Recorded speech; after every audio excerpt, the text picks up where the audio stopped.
Welcome to Front Office Pros. Today, we're going to be talking about 8 players to let your Bonehead Leaguemates spend up on in your upcoming auction drafts. Hike!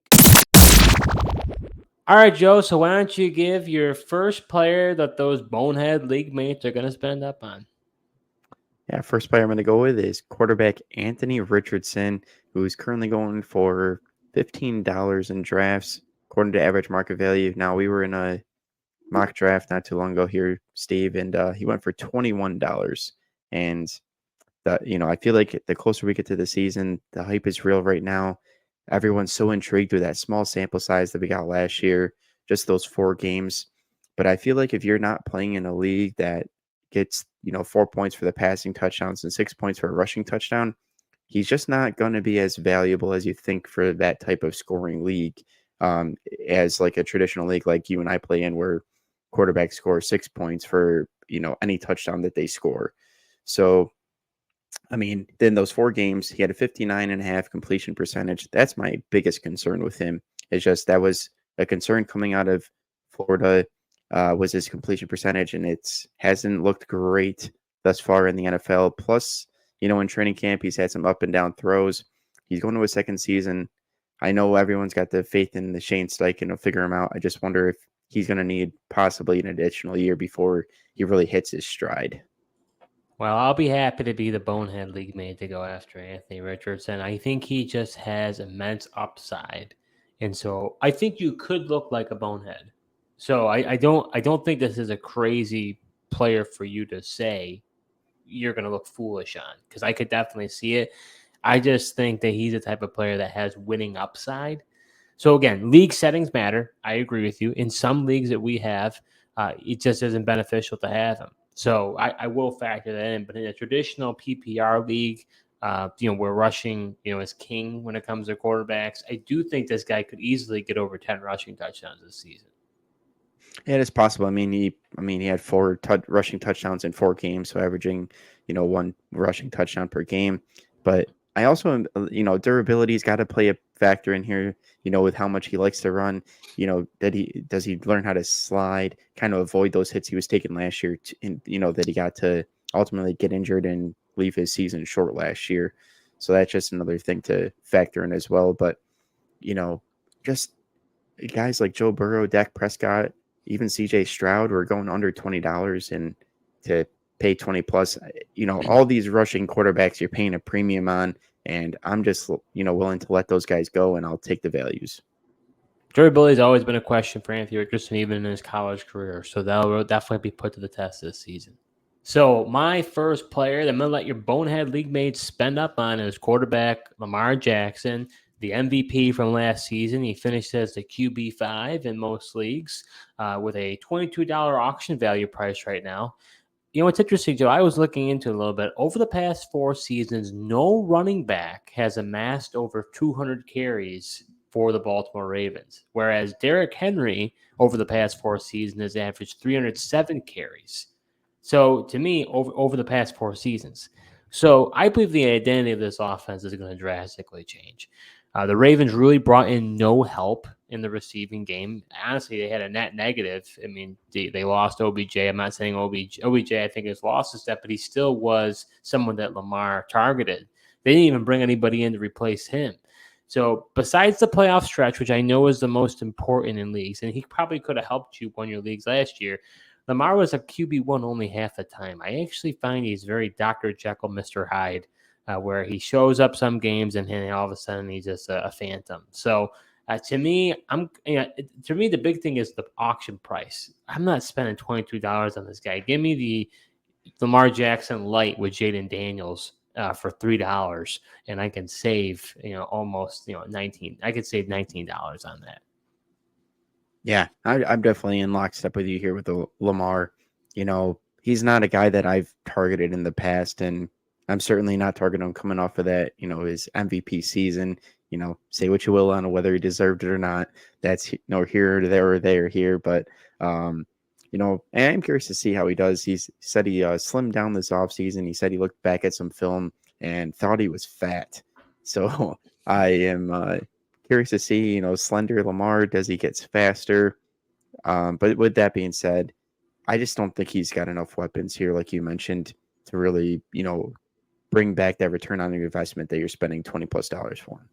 I think this Ravens identity is basically the Titans on steroids. I mean, I think that, like their Well, defense they've is. always liked to run the ball. I understand that, but they've never had someone like Derrick Henry over the past 4 Yeah. years with Lamar. It's really been the heart of what Lamar has done in Baltimore. They've never had a guy like him. No. I mean, and the other part of the problem, you're saying a running back hasn't amassed 200+ carries. A lot of that is just because their running backs can never stay healthy. Now, let's knock on wood and hope that Derrick Henry actually does. But, I think had those guys stayed healthy, they would have ended up, hitting that mark. Are you enjoying this episode so far? Well, if you are, subscribe to our YouTube channel, smash that like button, and hit the notification bell for upcoming videos. We do videos throughout the year, so you're not going to want to miss what we have in store. All right, Joe, who is your second player that you're going to let your Bonehead Leaguemates spend up on? Yeah, this one pains me to say, Steve. You know how much I like this guy, but I'm going to go with running back Christian McCaffrey. And, Whoa. this has to do with, his auction price, but then also the most recent news with this calf injury. Now, I could be overreacting to this calf injury, but, other people I know probably won't feel the same as me, but I am concerned. I mean, his auction value is sitting at $69. That most recent mock that we did, he went for 70. So right around that mark. And look, I said this in other videos, but you ended up, being right about Joe Burrow last year. I was downplaying the calf injury that he was coming into the season with. I said, it's just the calf, Joe Burrow will be fine. It's early enough. He can rehab it and whatnot, but they just don't seem to go away. And I just think it's going to be even worse for a guy like Christian McCaffrey, just the way he runs, the physicality he plays with, and he's running all the time. Joe Burrow is a quarterback, primarily throwing the ball. He doesn't take off and run a lot, and that's how much it was still bother him. I know he's got to plant, set his feet to throw, but I mean, I just think he's right now too risky of an investment with that calf injury to be spending that much money on him. Yeah, and honestly, to vouch for you on this one, I mean, for those who haven't really tuned in to our program here, you said he was your my guy last year. He was one of your my guys, Christian McCaffrey, and you nailed it. You thought that he would do really well. He was a guy you really wanted, and I don't know if you actually ever did get him, but and not in the auction league. He just was going too much, even though I liked him as much. But I was able to get him in at least one league. I think I snagged him. Well, hopefully that paid dividends for you. But you were like, so for you to say this is something that I would have said. So for you to come around and say that, I mean, I don't disagree with you. It's more so the price. If the price went down right to where it's more reasonable, I would consider it. But for what you have to spend up on, no, thank you. I mean, maybe his price does go down with the inherited risk that of him drafting him, with that calf injury. But if it stays right at around $70, yeah, I just can't justify it. So my next player that I'm going to be talking about here is running back Rachaad White. He finished as running back 4, and right now he's going for $27 for auction prices. And of the players who had over 100 carries last season, Rachaad White ranked 74th in yards per carry. Not shockingly, Rachaad White also led the league in snaps for running backs with 827 snaps. And he additionally ranked 9th in the most amount of targets for running backs. That was my big thing with him and why I really liked him last year. Volume. If you, again, tune into our program here, I believe volume is king. And that's why I really liked Rachaad White. He was the one that was a good story on my behalf that I attested for him last year. Now, Bucky Irving was drafted in the 3rd round out of Oregon. If you don't know much about him, he's a great receiving entity. Earlier in the offseason, we've been hearing that Todd Bowles saying they want to lessen White's heavy workload from last year.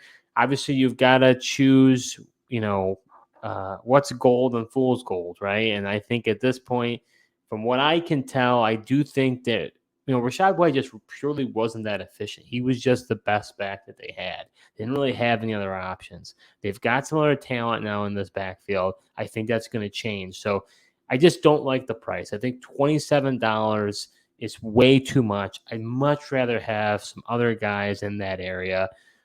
Give me, a guy like Josh Jacobs, even, a guy like Devon Achane. Go with the possible boom there. You got Kenneth Walker, Alvin Kamara, Joe Mixon. I think all those guys I'd rather have, honestly, than Rashad White. Yeah. I mean, you make a decent argument, but I don't think $27 is an unreasonable for him. I'm not as concerned with you as far as the Bucky Irving piece. I think that the Tampa Bay Buccaneers will still utilize Rashad White with plenty of volume. Listen, this is a guy that they trust. He's utilized in the passing game. Baker Mayfield, knows he can trust him, dumps it down to him a ton. And I mean, I know Bucky Irving could steal away some third downs, but outside of that, I just don't see him really factoring in too much. And I think that trust factor and just that, uh, you know, security blanket that he's been for Baker still being there, I think he's still going to play. I mean, let's face it, this guy was the RB4 last year, and you're spending $27. I don't think that's too much. Do you know how many targets the next highest running back received in that offense? You don't. 17. 17 targets. Guess how many carries was the next highest running back in that room?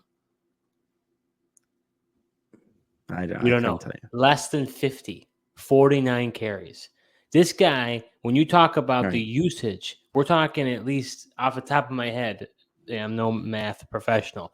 You're talking about 60 to 70% utilization for just one guy. It's unheard of in the NFL. Yeah, I mean, but like Bucky Irving's not a heavy usage guy either, so I don't see why they utilize him the same. Like we heard this last offseason with the Jacksonville Jaguars. They said they wanted to limit Travis Etienne's workload, and they had Tank Bigsby. Everyone was all scared. They faded Travis Etienne, and what did they end up doing? Feeding Etienne, and Tank Bigsby was a non-factor as a rookie. So I think, I don't know. You got to be careful what you believe in during this training camp period here.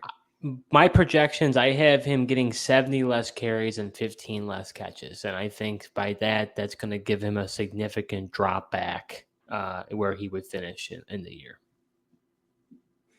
Yeah, I mean, you make the right points. I just am not as concerned with the Bucky Irving piece.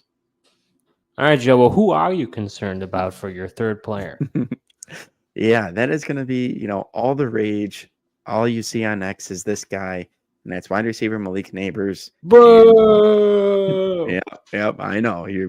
Plenty of people are going to be booing me because they're going to be throwing tomatoes at you for this one, Joe. For sure. I mean, everybody just wants to talk about Malik Neighbors. Like I said, he's all the rage on X. You can't go on X these days without seeing a highlight of this guy making some sort of catch or even multiple. But the one issue I have for him, it's not so much the auction price. His average value right now is $18. The most recent mock draft we did, he was going for $27. Ironically enough, so did Marvin Harrison Jr. go for that same price. But it's just really this Giants offense. And when have we seen Daniel Jones really being able to support a number one wide receiver? And that's my number one concern with him, is just Daniel Jones in this offense. Also, is Daniel Jones going to be able to play the full season? That's a question. He's been battling injuries. He's got that neck thing. How many games does he end up playing? And if he doesn't, how much faith do you have in a guy like Drew Lock coming in and also supporting a guy like Malik Neighbors? So if Malik Neighbors was on a different offense, even the similar situation as what Marvin Harrison Jr. has in Arizona, I have a lot more faith in Kyler Murray in that offense in Arizona. I would not be in this predicament with Neighbors. Since 2020, so we're talking over the past 4 seasons, with Daniel Jones being involved in some capacity. Obviously, towards ACL wasn't involved as much in the offense. And, you hear the different stats of when the last time a receiver got over 1,000 yards to the Giants. But in those 4 years, the most amount of receiving yards you're talking about, 770 receiving yards by Darius Slayton. And guess how many touchdowns the most someone had on the roster? 4. That's it. So you're talking about Neighbors, who is a very talented player. You're banking on him having to get over 1,000 yards, which he certainly could do. But then how many touchdowns is he going to get? I'm sorry, but he's not. I'm with you on this. He's not. I want to like him. He looks the part. I want to like him. I want to go for him. But you've got to be careful of the carrot. People are chasing the carrot. And that's why you're seeing even guys like you're seeing Neighbors going for the amount of Marvin Harrison. No business of doing that. We've seen Kyler Murray support a wide receiver one like DeAndre Hopkins in the past. we can't say that we've seen that for the Giants. No, and I know the counter argument is, well, Daniel Jones has never had a number one wide receiver like this, and that's a fair counterpoint. I just don't have enough faith in Daniel Jones because for as many highlights as there is with those connection with neighbors, there's also plenty of highlights of how inaccurate those passes are as well from Daniel Jones. And you just don't know if when you're going to get Danny Dimes and when you're going to get Danny Pennies. That's interesting. I never heard that one. But one thing I will say to his defense, which would be interesting, is Barkley's no longer there. He was the vocal point of that offense. So now that he's Yeah. no longer there, does the identity change and do they air it out more? Possibly.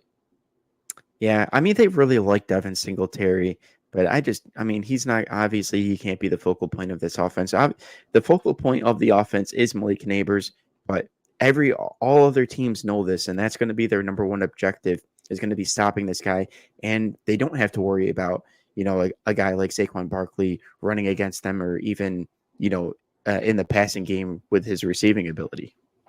So the next player I'm going to let my Bonehead League mates spend up on is wide receiver Cooper Kupp. He finished as wide receiver 39 due to some games he missed last year, but he's going for $23 in auction drafts right now.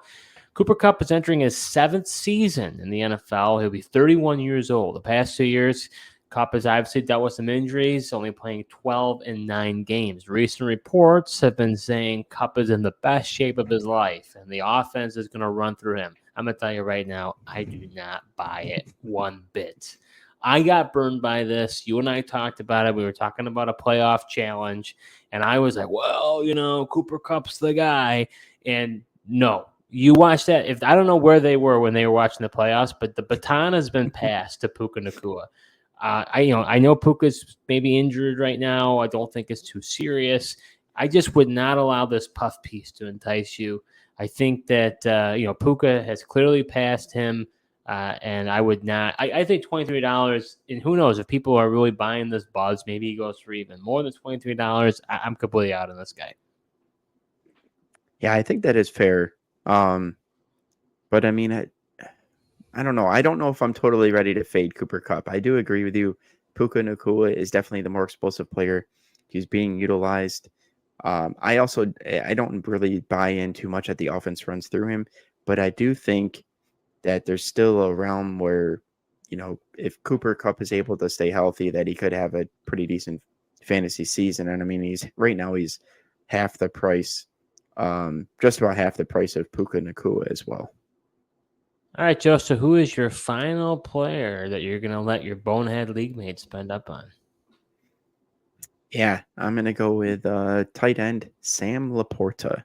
And look, this is not I love Sam Laporta and really liked him as a rookie, but this is strictly just auction price. His current average price is $25. We have also seen him going for $29 in a mock draft that we did as well. So at that price point, I just can't justify it. He had a 10 touchdown season as a rookie, which really elevated him to that tight end one season as a rookie. I just, even though there's not really outside of Amon-Ra St. Brown, Jahmyr Gibbs in the rushing game, there's not really, a clear number 2 wide receiver to, vouch with targets with Laporta. But I just think a lot of it had to do with those 10 touchdowns. I'm expecting the regression. And, I don't know how many he's going to end up with, but I know it's going to be less than 10. And then you're paying for him to be at that ceiling that it's going to be tough for him to reach again. Joe, I gotta say, I'm quite proud of you. I can't believe how much you and I are agreeing these days. I think you're seeing the light finally. It's nice to see. I don't am. know. We'll see. I would agree with you. You didn't say Laporta. I was gonna. I just think that people are going based off of last season. He had a credible year last year, but don't spend up. I just do you see him doing better than last year? I expect regression, like you said. So you're paying up based on that past performance. I think that's a mistake.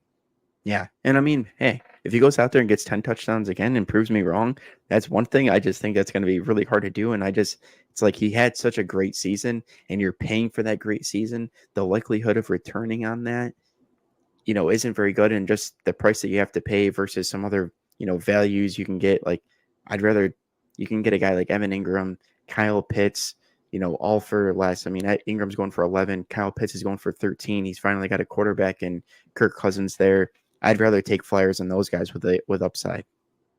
All right, so my final player that I'm going to let my Bonehead League mates spend up on. This one's probably my most, what's the word? Flashing of picks that I'm picking that people might disagree with, but I'm gonna go with tight end Trey McBride. Tight end 7 last year. He's currently going for $16 for auction value.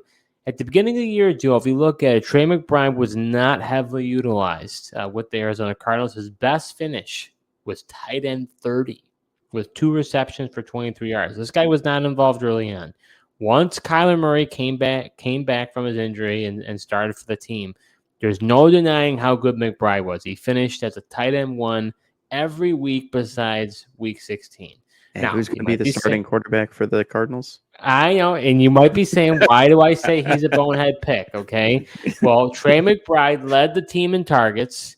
The top wide receiver targets on the team were Marquise Hollywood Brown, played 13 games. Michael Wilson played 13 games, and then Rondell Moore. So you have to take account of the full picture of that receiving room. This wide receiver room is drastically different and has improved greatly, in my opinion.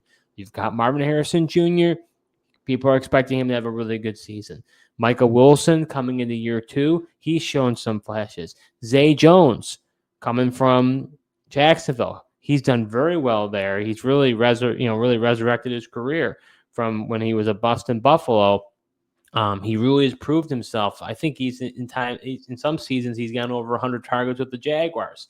So he's under the radar. And you're talking about Greg Dortch now. People are saying he looks really solid in training camp. He may be taking the next step. So, and not to mention, you've got a guy like Trey McBride coming in there now who can be used as a receiving, play out of the backfield. So this offense looks vastly different. And McBride, I think, benefited due to the fact that they just were devoid of talent last year. So I think people are going to buy into the hype of what McBride was last year. And I get it. But I think I would much rather spend for guys that are kind of close to him that I honestly think at the end of the year are not going to be all that much different.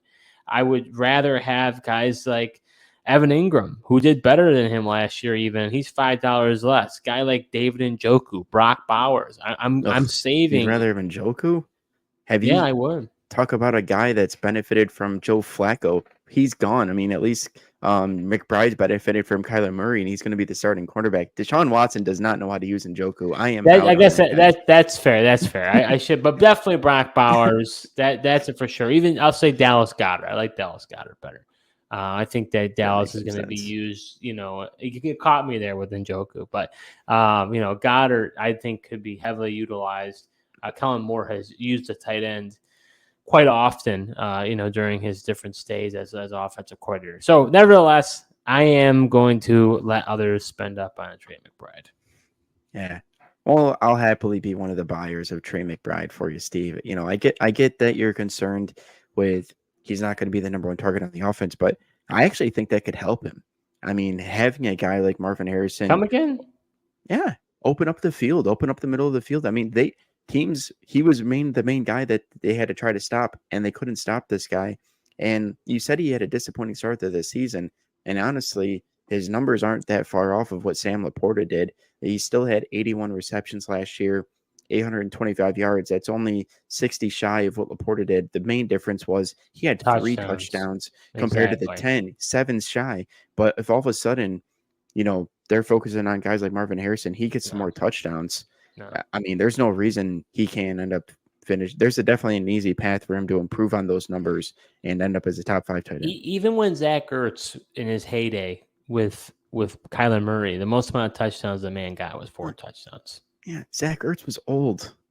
He still is. I mean, yeah, he was. Well, you can have him. You can. I'll take him. He's going into his 3rd year.